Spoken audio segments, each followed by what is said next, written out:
Hello dear friends, subscribers and guests on my channel. In this video I want to show and tell you how to delete website link from Facebook.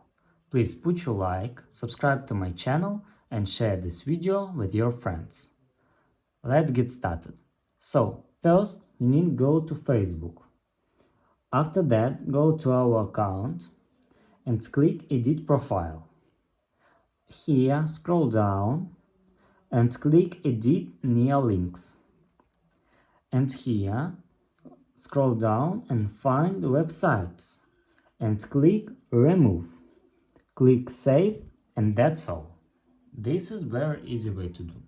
If you enjoyed this video and found it helpful, please put your like, subscribe to my channel and share this video with your friends.